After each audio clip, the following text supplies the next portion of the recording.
गुरुर्ब्रह्मा गुरुर्विष्णू गुरुर्देव महेश्वरा सद्गुरु साक्षात परब्रह्म तस्मै श्री सद्गुरुवे नमः।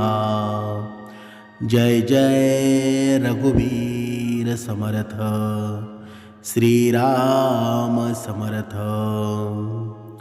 सद्गुरु चरणांना नतमस्तक होऊन आपण या निरूपणास सुरुवात करूया। आज आपण पाहणार आहोत की लक्ष्मी आहे ना, कोणाच्या घरी वास करत असते।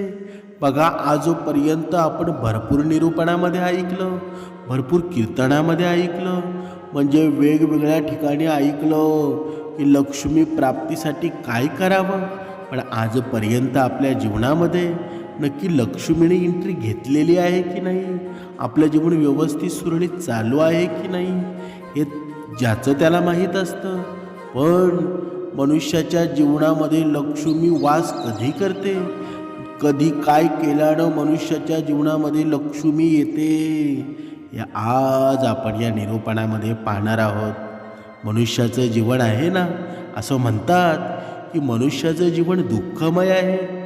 त्या जीवनामध्ये 90% दुःख आणि 10% सुख आहे। पण समर्थांनी हे सर्व खोटं करून दाखवलं ना, की मनुष्याचं जीवन आहे ना, ते सुखामध्ये मनुष्य जगू शकतो, फक्त समर्थ विचारांमध्ये राहायला हवा।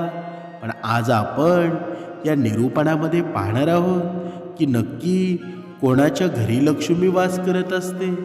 म्हणून आज या 3 साधूंची कथा आहे ना, मनुष्याच्या जीवनामध्ये अशी ऊर्जा निर्माण करेल ना, की तुमच्या जीवनामध्ये तुम्ही जरी गरीब असाल ना, तरी तुम्हाला काहीच दुःख वाटणार नाही। तुमच्याकडे पैसा जरी कमी असेल तरी तुम्हाला ही जी कथा तुम्ही ऐकाल ना, तुम्हाला काही वाटणार नाही, तुम्ही स्वतःला समाधानी समजाल। बघा, एका उदाहरणाद्वारे आपण स्पष्ट करूया की नक्की लक्ष्मी कोणाच्या घरी वास करत असते। एका बघा नगरामध्ये निर्धन म्हणजे त्यांच्याकडे पैसा पाणी काहीच नव्हतं, खायला अन्नसुद्धा नव्हतं। एक पती पत्नी राहत होते, ते रोजच्या रोज मोळमजुरी करायचे आणि त्यांच्या परिवाराचे पालनपोषण ते करत होते। एके दिवशी त्यांच्या दारी 3 साधू आले। बघा, हे निरूपण आहे ना, ही गोष्ट म्हणून ऐकू नका, तुमच्या जीवनामध्ये ऊर्जा निर्माण होणार आहे आणि ही ऊर्जा आहे ना, तुम्हाला तुमच्या जीवनामध्ये सुख निर्माण करणारी आहे, समाधान निर्माण करणारी आहे। बघा, आपण पाहूया, एक गरीब कुटुंब होतं ना। बघा, एके दिवशी त्यांच्या घरी 3 साधू आले आणि त्या स्त्रीचा नवरा काही कारणास्तव घराबाहेर गेला होता। तेव्हा महात्मा त्या स्त्रीच्या घराजवळ येतात आणि बाहेरून आवाज देऊ लागले। आवाज ऐकून ती स्त्री घराबाहेर आली, तेव्हा तिनं पाहिलं की दरवाजावर 3 साधू उभे आहेत। ती स्त्री त्या साधूंना म्हणाली, मी तुम्हाला ओळखत नाही बाबा, महात्मा आपण कोण आहात बरं? त्या साधूंनी सांगितलं, आम्ही 3 साधू तुमच्या घरी जेवणासाठी आलेलो आहोत। हे मुली, तू आम्हाला जेवण देशील का बरं?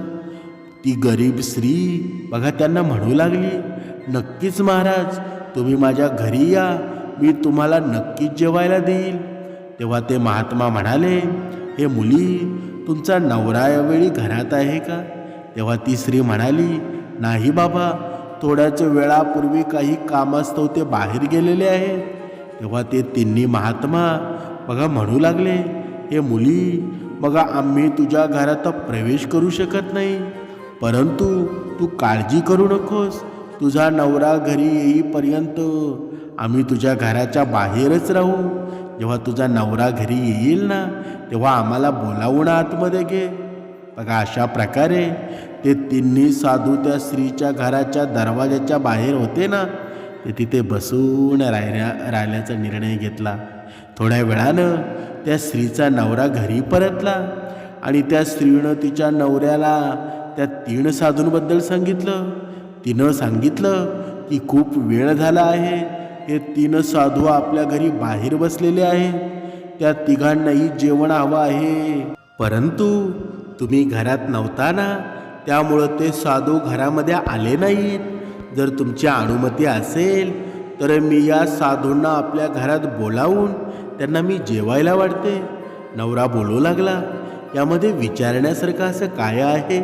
तू आताच जा आणि त्या तिन्ही साधूंना बोलावून घेऊन ये आणि त्यांना जेवायला वाढ. आता नवऱ्यानं अनुमती दिल्यानंतर ती स्त्री त्या साधूंजवळ पोचते आणि म्हणाली, ए महात्मा, आता माझा नवरा घरी परतलेला आहे, कृपया तुम्ही घरात या.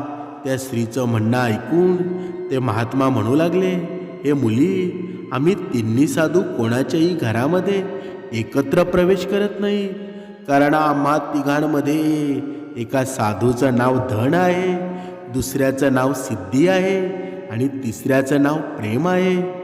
तू जाऊन तुझ्या नवऱ्याला विचार की तुम्ही सर्वात अगोदर कोणाला बोलावू इच्छिता बरं. साधूचं म्हणणं ऐकून ती स्त्री तिच्या नवऱ्याजवळ पोचते आणि विचारू लागते. त्या तिन्ही साधूंमध्ये एकाचं नाव आहे धन, दुसऱ्याचं नाव आहे सिद्धी आणि तिसऱ्याचं नाव आहे प्रेम. तर हे तिघेजण एकत्र घरामध्ये प्रवेश करू शकत नाही.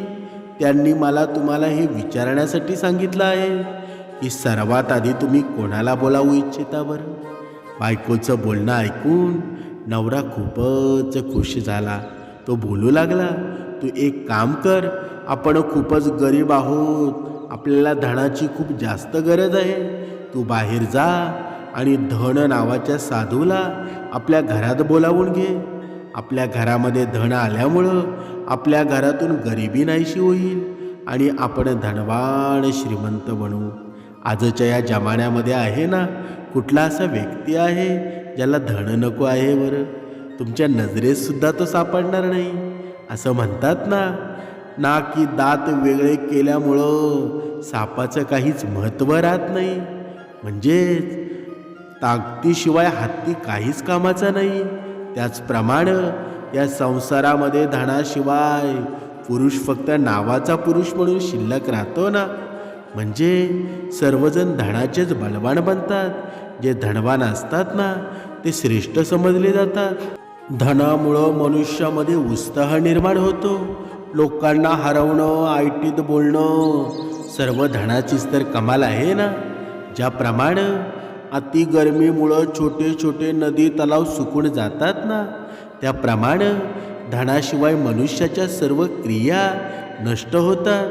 गरीब माणूस कितीही बुद्धिमान जरी असला ना, तरी लोक त्याच्याकडे दुर्लक्ष करतात. ज्याप्रमाणे सूर्य सर्व पृथ्वीला, सर्व प्राणीमात्रांना प्रकाश देतो, त्याप्रमाणे लक्ष्मी माता मनुष्याच्या सर्व गुणांना प्रकाशित करते. गरीब माणूस कितीही चांगला असला, कितीही समजूतदार असला, तरीही लोक त्याला सोडून तिथून निघूनच जातात ना. असं म्हणतात ना की दक्षिणा दिल्याशिवाय यज्ञाचा काहीच अर्थ उरत नाही. म्हणजे संतान नसल्यानं वंश संपूनच जातो ना. त्याचप्रमाणे धनाशिवाय मनुष्याला सुद्धा मेलेला समजायला पाहिजे. म्हणजे गरिबी मनुष्याला असलेला सर्वात मोठं दुःख आहे. धन नसेल ना, तर त्याला त्याचं स्वतःचं सख्खे नातेवाईकसुद्धा मेलेले समजतात. स्वतःचे सख्खे भाऊसुद्धा धनहीन व्यक्तीसोबत बसण्यास स्वतःचा अपमान समजतात ना. त्याबद्दलचे नातेसंबंध आहेत ना, इतरांपासून लपवून ठेवतात. धनहित व्यक्तीचे मित्र त्याचे शत्रू बनून जातात. नवऱ्यानं जेव्हा या धनाला बोळवण्यास सांगितलं ना, तेव्हा बायको बोलू लागली, या आपण धनाला बोळवण्यापेक्षा आपण सिद्धीला बोलूया. सिद्धी आल्यामुळं आपण जे काही काम करू ना, ते सर्व काम यशस्वी होतील. आणि काम यशस्वी झाल्यामुळं धन तर आपोआप येऊ लागेल. फक्त धन असेल आणि काही उद्योग नसेल, तर अशा परिस्थितीत धन किती दिवस टिकू शकतं बरं? असं म्हणतात ना, फक्त बसून खाल्ल्यानं 7 पिढ्यांचं धनसुद्धा काही वेळातच संपून जातं. जरा आपल्याकडे उद्योग असेल आणि सिद्धी असेल, तर प्रत्येक कार्य सफल होत जाईल. पत्नीचं म्हणणं ऐकून नवरा म्हणाला, तुझं म्हणणं सुद्धा योग्यच आहे, परंतु सिद्धीसाठी मेहनत तर करावीच लागेल आणि मेहनत केल्याशिवाय यश कधी मिळणार नाही. आणि म्हणूनच तू पाहिलं सुद्धा असेल, धनालाच बोलव. तर आता पती धनाला बोलवण्याचा हट्ट करत होता, तर पत्नी सिद्धीला. दोघांमध्ये याच गोष्टीवर खूप वेळ भांडण चालू होतं. अखेर त्यांनी ठरवलं की आपण त्या साधूंनाच विचारूया की धन आणि सिद्धी यांच्यामधील घरात कोण घ्यायला हवं. बघा, हे निरूपण आहे ना, ती गोष्ट म्हणून ऐकू नका, अतिशय मन देऊन ऐका. तुमच्या जीवनात जे प्रश्न आहेत ना, त्या प्रश्नांची सोडवणूक झाल्याशिवाय राहणार नाही. बघा, दोघांमध्ये संभ्रम निर्माण झाला की नक्की बोलवावं तरी कोणाला. दोघे नवरा बायको बाहेर जातात आणि त्या साधूंना विचारू लागतात, हे बघा महात्मा, आम्ही कोणत्याही निष्कर्षापर्यंत अजूनपर्यंत पोचू शकलो नाही. तुमच्यामधील धन आणि सिद्धीमधील ज्याला प्रथम आमच्या घरामध्ये यायचं असेल ना, तर ते येऊ शकता. त्या दोघा नवरा बायकोंचं बोलणं ऐकून तिन्ही साधू एकमेकांच्या तोंडाकडे पाहायला लागले आणि काहीही न बोलता तिथून माघारी परत जाऊ लागले. त्या तिन्ही साधूंना माघारी जात असताना पाहून तिसरी विचारू लागली, अहो महाराज, तुम्ही अशा प्रकारे माघारी फिरून का चालला आहात बरं? जरा थांबा. तिन्ही साधूंनी थांबून उत्तर दिलं, हे मुली, आम्ही तिघेही साधू अशाच प्रकारे प्रत्येकाच्या दरवाजाजवळ जातो आणि प्रत्येक घरात प्रवेश करण्याचा प्रयत्न करत असतो. जो माणूस लालची म्हणून धन आणि सिद्धीला बोलवण्याचा प्रयत्न करतो ना आणि प्रेमाला बोलावत नाही, अशा वेळी आम्ही तिघेही त्यांच्या दरवाजाजवळूनच माघारी परत फिरतो. आणि जो मनुष्य त्यांच्या घरात प्रेमाला बोलवतो, अशा मनुष्याच्या घरामध्ये आहे ना, आम्ही तिघेही ठराविक कालावधीच्या अंतरानं प्रवेश करत असतो. तुम्हा दोघांच्या मध्ये सुद्धा आपापसामध्ये प्रेमाचा अंतर्भाव आहे. तुझ्या नवऱ्याला धन हवं आहे आणि तुला सिद्धी हवी आहे. जर तुमच्या दोघांमध्ये समजूतदारपणा नसेल, प्रेम नसेल, तर अशा वेळी तुमच्या घरात ना धन येईल ना कोणत्याही कार्यामध्ये सिद्धी येईल. आणि म्हणूनच आम्ही तिघेही निराश होऊन इथून परत चाललो आहोत. असं म्हणतात ना की जिथं प्रेम असतो तिथे धन आणि सिद्धीची कधीच कमतरता नसते. म्हणजे लालची व्यक्तीला तुम्ही सोन्याचा डोंगर जरी दिला ना, तरी तो खुश होणार नाही. आणि ज्या लोकांच्यामध्ये प्रेम आहे, अशा वेळी जरी त्यांच्याकडे एक रुपया जरी नसला ना, तरीसुद्धा असे लोक आहेत, ते नेहमी आनंदी असतात. जिथे प्रेमच नाही तिथे तो माणूस धन घेऊन काय करणार बरं? प्रेमाशिवाय धनाला काही मोल नाही. आम्ही पाहिलं की मोठमोठे धनाधीश, मोठमोठे अधिकारी पत्नीमुळं, मुलांमुळं दुःखी होऊन आत्महत्या करून मरून जातात. त्यांच्याकडे धन खूप होतं, परंतु आपापसामध्ये समजूतदारपणा, आपापसामध्ये प्रेम होतं का बरं? नाही ना. म्हणून त्यांच्यामध्ये प्रेमाचा अभाव असल्यामुळं घरात नेहमी क्लेश, भांडणं होत असतात. समर्थांनी आपल्याला हे सांगितलेलं आहे ना की तुमच्या जीवनामध्ये नुसतं धन असून काही फायदा आहे का बरं? ज्या धनामध्ये सुख निर्माण होत नसेल, समाधान निर्माण होत नसेल, त्या धनाचा काही उपयोग आहे का बरं? म्हणून आयुष्यामध्ये धनवान कमी झाले तरी चालेल, पण आयुष्यामध्ये सुख असायला हवं, आयुष्यामध्ये प्रेम असायला हवं. हेच शेवटपर्यंत टिकतं ना. म्हणून आपला जन्म झाल्यापासून ते मृत्यूपर्यंत जर आपण सर्वस्व आपण पैशाचाच विचार केला, तर आपल्या जीवनामध्ये समाधान निर्माण होईल का बरं? कधीच होणार नाही. म्हणून बघा, मनामध्ये नेहमी अशांत राहत असते ना, म्हणूनच त्यांच्याकडे अपार धनसंपत्ती असून सुद्धा असे लोक आत्महत्या का करतात बरं? असं धन त्यांना प्रेम मिळवून देऊ शकत नाही. आणि म्हणूनच म्हणतात ना की प्रेमाविना धनाला काहीच किंमत नाही. ज्याप्रमाणे म्हातारपण सुंदर रूपाला नष्ट करतो ना, आपल्या जीवनाची आशा आहे ही दर्याला संपवत असते, मृत्यू प्राणाला संपवतो. त्याचप्रमाणे दोष पाहण्याची सवय येणाऱ्या या धनाचा नाश करत असते. क्रोध लक्ष्मीला नष्ट करतो. दुष्ट लोकांची सेवा केल्यानं तुमचा चांगला स्वभाव नष्ट होतो. ज्याप्रमाणे काम लज्जेला संपवतो ना, त्याचप्रमाणे आपापसातील भांडण असू द्या, प्रेम, धन आणि प्रगतीला येण्यापासून थांबवतात. म्हणून मनुष्याच्या घरामध्ये धन येण्याचा सर्वात मोठा कारण आहे त्याच्या द्वाराजवळ केलं जाणारं शुभ कार्य, शुभ कर्म. शुभ कर्मानं लक्ष्मीची उत्पत्तीच होत असते ना.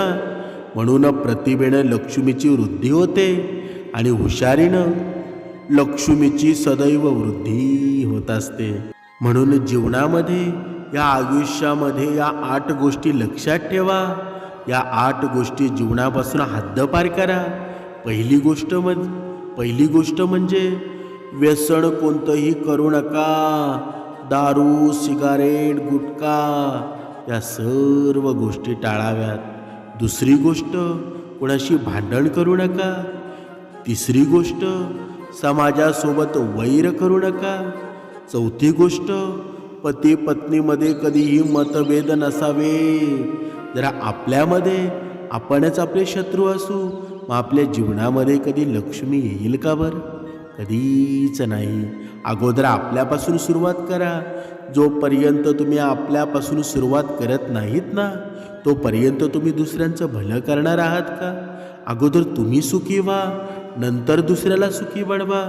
म्हणजे आपल्या घरामध्ये जर वाईटपणा असेल, द्वेष असेल, आपण आपल्या मुलांचा व्यवस्थित सांभाळ करत नसू, पत्नीला व्यवस्थित वागणूक देत नसू, पतीला व्यवस्थित वागणूक देत नसू, आपल्या आईवडिलांचा सन्मान होत नसेल, तर मग आपण दुसऱ्यांचं भलं करू शकतो का बरं? काहीच नाही ना. म्हणून आपल्या पत्नीला सन्मानाचा दर्जा द्या.